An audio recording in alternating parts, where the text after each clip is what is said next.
Good evening, Bahamas. Coming up tonight, a possible commission of inquiry. New tonight in our News Weekend, the Prime Minister shares his administration's plans on investigating the handling of Hurricane Dorian. And the Prime Minister reacts as progress has stalled on a $4 million hurricane shelter on Abaco. This as a Grand Bahamian U.S. Coast Guard worker remembers jumping into action to help following Hurricane Dorian's destructive path. Tonight, she remembers the pain. Then, residents react to the news of a possible cabinet shuffle. We've got these stories and more as our News Weekend starts right now.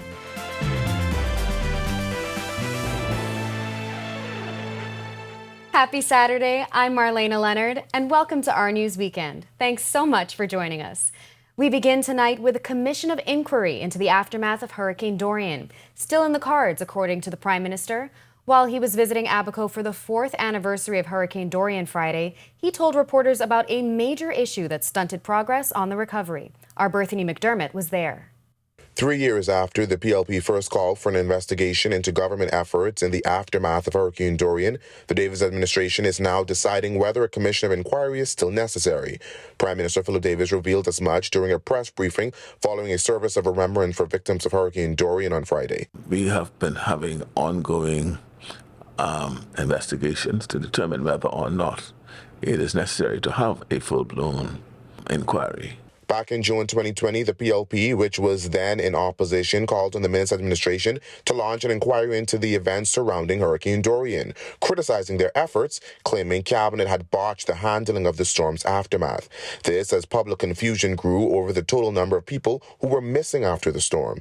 If we cannot do it, as I said, through the normal investigative tools, then, of course, the next step would be to consider whether or not we move to having a commission of inquiry. Hurricane Dorian ravaged parts of Abaco back in 2019, claiming many lives and leaving thousands homeless. While rebuilding has begun and the island's economy has seen a relatively tremendous bounce back, Abacoians are still pushing for more resources to aid in recovery efforts. After admitting more could be done, the Prime Minister also explained that part of the challenge has been supply chain issues, but he says it's something they're working on. We are working on those logistics. So it's a logistical challenge because of the other external factors that impact our ability to source materials, source the necessary resources to be able to accelerate the work. Davis says over the past few months, some of the issues have been addressed. It's been 4 years, and the scars of Dorian is still seen. Still, the wounds are still seemingly not healing as quickly as they ought to. And I think we owe the people of Abaco that those resources and help to ensure healing could become a bit more faster. Reporting for Our News, I'm Berthany McDermott. Thanks, Berthany. And we also learned on that trip that what started out as a $1.8 million hurricane shelter ballooned into a $4 million project. The Prime Minister revealing as much when he visited the facility to find out why progress was stalled. The original design was for example, for a resilience of wind to 120 miles an hour, 150, sorry, and it's now been increased to 250 miles an hour. So that was a redesign. The remedial work, the corrective work that was necessary to ensure that the foundation was solid, correcting and filling in the caverns that they found, doing a proper geotechnical study on how the ground lay. That also increased the cost. Davis says some terrible mistakes were made, adding that police will investigate. The Minnis administration broke ground on the shelter in Central Pines back in December 2020. Then Prime Minister Dr. Hubert Minnis said he expected the center to be completed by May 2021. Here's Davis explaining the $2 million jump in cost. The initial site on which the foundation rests was full of caverns. We saw where slabs of concrete had been poured, but yet still over cavernous areas. And so there was a complete almost reworking of the site, which took a lot of time, I'm advised. And the engineers was pointing out to me the pictures were there to see. You would have seen it. We are following this and will bring you all the latest. In the meantime, to see that again, head over to ournews.bs. And still on Hurricane Dorian and its devastating impact 4 years later, tonight a Grand Bahamian and a member of the U.S. Coast Guard who was part of the initial recovery effort is sharing her experience as she was recognized by the organization for her work during that difficult time. Italia Hall shares her story. It was this photo on the U.S. Coast Guard's social media pages shortly after Hurricane Dorian that received worldwide attention. When the person who took that photo showed me that photo, I didn't register exactly that I even had that expression on my face. But after, once I got back to the ship and he showed me it, I think that's when I started to rethink about, because I think I was just in go mode. I gotta help. That's Grand Bahamian and U.S. Coast Guard Health Service Technician Isabella Whiff explaining what was going through her mind at the time. She says while stationed in Key West after the catastrophic storm, she heard one of their ships was going to Grand Bahama. That's when she immediately jumped into action to assist in the search and rescue efforts. But she says 4 years later, she still remembers the pain on the faces of many. There was one guy that really stuck out to me. I don't remember his name, but you could just tell that he was broken. He lost his house. He lost everything. I don't even think he had anybody with him, like any family with him. And you could tell he was so uncomfortable because there was no running water. There was no electricity, obviously, because everything was gone. Whiff says her daughter was in Grand Bahama during the storm, which was more worrisome for her as communication was in and out. But her mission was to rescue as much people as possible. We ended up finding someone who was, I guess he was filling up his boat to leave. But we ended up speaking to him for a while. And then in the distance, we saw this lady running. This lady running towards the boat, and we were like, "Oh my gosh! What's happening?" We were a bit taken aback from this lady running towards us. But as she got closer, I realized that it was my own aunt, and I was so happy to see her. And I was so happy. And right after that, my Grammy came out, and then my other aunt came out. So that gave me a little bit of sense of relief, just because I was able to see family and I was able to see that they were able to tell me that, everybody was okay. She also has friends who lost their children, and to this day, she says it's still difficult to manage. I feel proud to take what America has given me and bring it back home and help in any way possible. I wish I could have helped more, but, given the platform that I was on and given, I was in a work setting, there was only so much that I could do. But that I felt very proud because no matter how long I'm in America, the Bahamas will still be my home. As for recovery, Whiff says it will simply take time. Even just with people who have PTSD and people who are still suffering from the memory of Dorian, that's going to take a while to come back from as well. And without comparing the effects of Hurricane Dorian to military workers, she says she's learned through the vigors of her job the importance of mental health. And to those storm victims who are still struggling, there's no shame in getting help. In the long run, how can you help anybody else? How can you take care of yourself, take care of your family, if you can't function as a human being? Mental health is such a big part of our lives, and I feel like people don't take it as seriously as it is. And I feel like Bahamas should. I don't know how many resources there are in the Bahamas for mental health, but if there's a way that you can talk to someone, even if it's a friend, it's a neighbor, it's a pastor. Reporting for Our News, I'm Italia Hall. Thanks for that, Italia. And now to Grand Bahama, where Lucaya Service Company Limited, Lusco, confirming the closure of the western half of Tano Beach Bridge after finding defects to the above-deck pavement and concrete slabs on the underside of the bridge.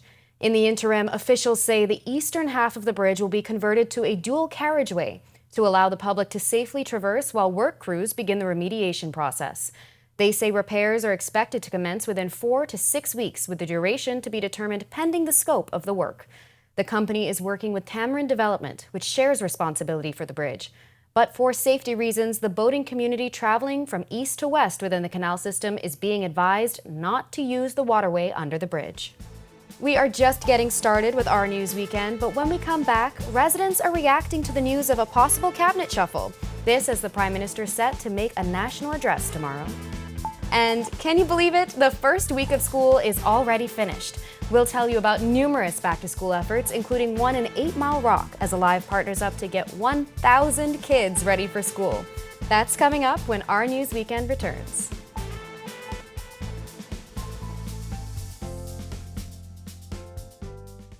Doctors Hospital has reimagined primary care. We have invested to improve our health system, ensuring that accessible, affordable, world-class clinical care is closer to you. Your relationship with a primary care provider shapes the foundation of your overall health. Our new, modern primary care facilities are where critical diagnosis and true personalized treatment begin. With locations across New Providence, Grand Bahama, and Exuma, we invite you to experience the Doctors Hospital difference. Book your next appointment at clinics.doctorshos.com.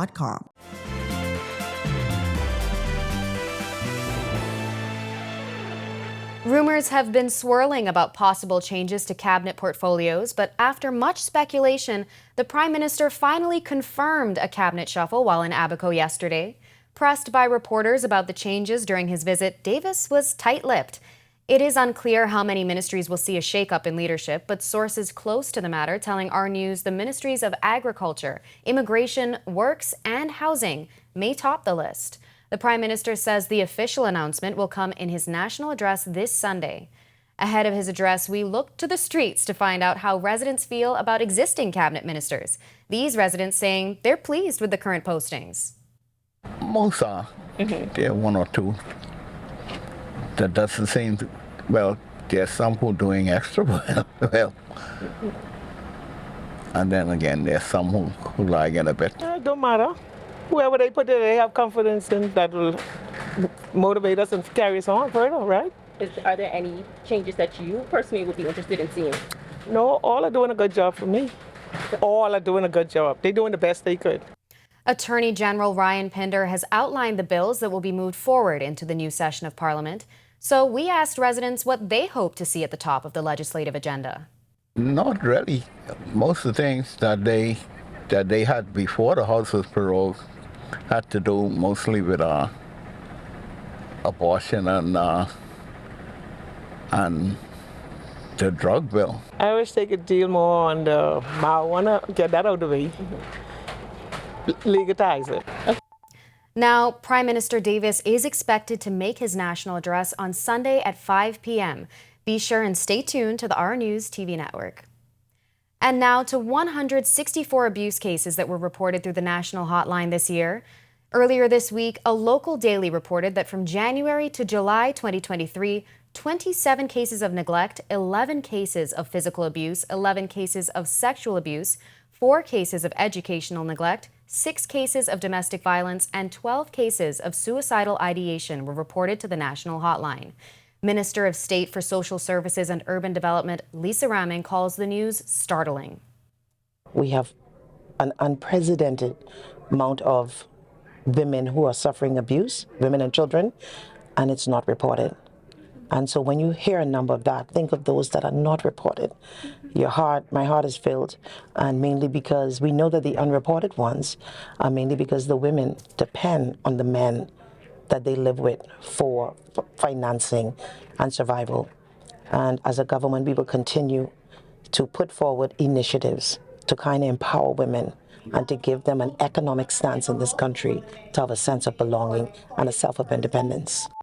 And still on the issue of abuse, most students are back in the classroom. And for many, being in school can be an intimidating experience, especially for first-timers. 9-year-old Cole Daniels says he used to get bullied a lot. But since he began martial arts training at King's Martial Arts Academy, he's gained a new level of confidence. In life, you can't just give up because somebody says something or somebody does something to you. You gotta get up and strive for perfection. If something happens to you, you get up Like if somebody hurts you, you get up. If somebody says something bad to you, you don't respond, but you don't take it personally. That's one thing I've learned through all the time that I have been in martial arts. 17-year-old Rio McPhee is preparing for his first year in college and with a scholarship in hand. He credits the discipline he learns in martial arts with helping him keep focused on his academics. I feel that it's something that a lot of people should do, and be helpful for them in multiple ways. And I feel that attending these classes can help you help you have better discipline, help you to achieve better grades, give you that drive to reach further and do more things. Meanwhile, telecoms giant Alive, partnering with a number of entities in Grand Bahama to give back to 1,000 kids in the 8 Mile Rock area ahead of their return to the classrooms. The youngsters were treated to free haircuts, hair braiding, sweet treats, and more. Alive mobile sales manager in Grand Bahama, Dennis Delaveau. At Alive, we are a community-oriented company. So giving back to the community is one of our things that we do. First and foremost, we love to give back to our residents, especially to the beautiful 8 Mile community. This is where I was born and bred, so I have to come back home and make sure my fellow kids and families are well looked after. And Delaveau says it would not have been possible without the help of their community partners. It shows to the community that we're not only taking from them as businesses where they come and pay their bills or shop with us, that we can always give back and partner with each other. So partnering with other businesses shows us that we are always for the community. When our news comes back from the break, shining a spotlight, we'll introduce you to the women who led the Bahamas Goodwill team to its first gold medal finish. And later, the sweet sounds of summer Saturdays continue at the Nassau Cruise Port. You've got 2 more chances to see your favorite artists and bands, and tonight is one of them. We'll tell you your next chance when our news returns.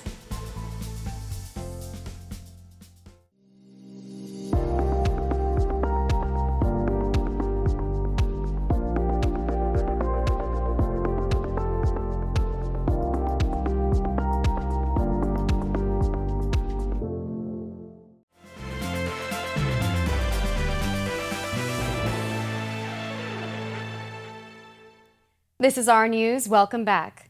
The Bahamas still on a high from the Goodwill Games. The swim team winning over 100 medals, scoring over 1,400 points. Our Sasha Lightborn spoke with 2 of the female leaders of the team. The 40-member team was led by 3 male coaches, but there were 2 women who were also at the fore of the team's championship in Jamaica. The team manager was Rochelle Sinclair Butler. This is my first time. It was a learning experience. It was a lot of trial and error, but overall it was a great experience. The kids are great, and I had a lot of support from the parents, the Goodwill Committee, the Federation, so it was a good experience. And she spoke to what went into being team manager. I have to deal with coordinating, getting the team here, getting them housed, finding sponsors, practically making sure that when they come here, they have nothing to worry about. I had a great group of women who assisted me in everything that you see we've been able to accomplish. So I think the biggest challenge or responsibility that we had was making sure that we had a 40-member team that got here. One of 3 assistant coaches was Khadijah Mortimer. You pointing out the fact that I'm the only female is the first time I actually recognize that I'm the only female on this team. I don't see a divide between us coaches. In fact,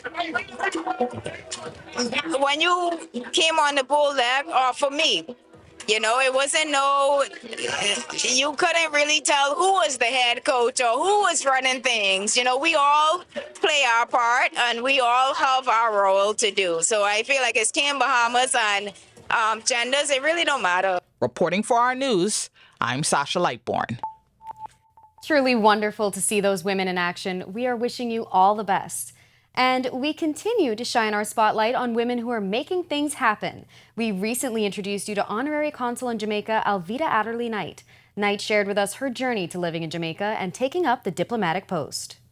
And when I first came to Jamaica, I came as a law student to attend the Norman Manley Law School. And my intent was to go back home and work in a law firm. And little did I know, love would have been in the air. I would find my future husband. We would get married. I would come here. I would have 2 kids. Fast forward 25 years later, 10 years into that 25, I had the opportunity. I was approached by the governor of the day and asked if, with the outgoing honorary counsel retiring, would I be interested? And I've always, in a very roundabout way, assisted, because my mother was the original, Alvida's in Jamaica, call her. So I've been kind of playing this role for a bit informally for a number of years.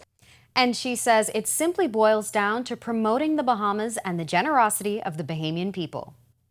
I love my country. I love representing my country. I love making sure that Jamaicans and anyone who encounters me knows how good the Bahamas is, the benefits of being a Bahamian, that all Bahamians are nice people.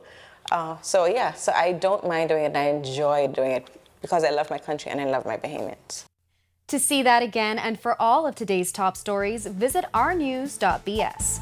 Still trying to decide what to do tonight? We may have just the thing. Summer Saturdays continue at the Nassau Cruise Port. You've got 2 more chances to see your favorite artists and bands perform live when Our News returns.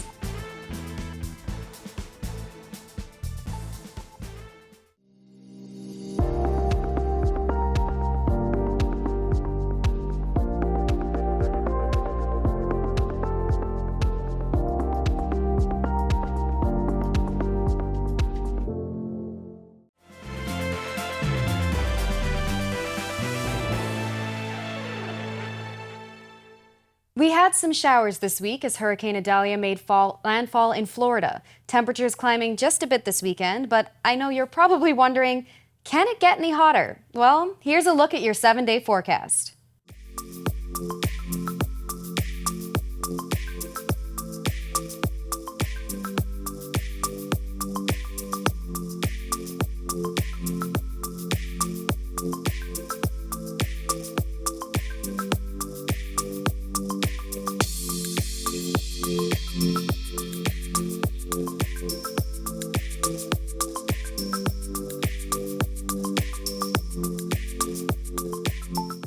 And as we continue to brave the summer heat, you can catch a break from the sun with an exciting Summer Saturdays event happening at the Nassau Cruise Port. Communications Manager Amanda Friedman says there are 2 more opportunities for you to catch their impressive musical lineup, including tonight. And you might still have time to get out there if you haven't made plans yet. You'll get to enjoy live performances by some of your favorite artists and bands. We have Judah the Lion, Julian Believe, Wendy, Shad Colley, and the VIPs. You don't want to miss it. It's going to be wonderful. Doors open at 8 p.m. Come and spend some time with us. Bring your chairs, bring your blankets, bring your friends. Come on down. On September 9th, we have the Black Swan Band and we have the Rhythm Band. And we're really going to close out our Summer Saturdays series with 2 wonderful groups. Lots of entertainment. Again, doors open at 8. Come on down and spend some time with us. Wondering what to expect? Friedman says the event promises good vibes only. The vibe for Summer Saturdays has been really low-key, entertaining, and exciting. You know, this is a brand new space, a brand new venue on our waterfront. And we really want to take this time to introduce people, to invite people. Come and spend some time with us because it's wonderful. Everybody that has come out has thoroughly enjoyed themselves. And we look forward to more events at the amphitheater in the days, weeks, months to come. That sounds like a lot of fun. And remember, you've only got 2 more chances to catch Summer Saturdays. If you're already planning to head there, then we're wishing you the best time and good vibes. With that, we thank you for joining us for Our News tonight. On behalf of the entire team, I'm Marlena Leonard. See you guys tomorrow.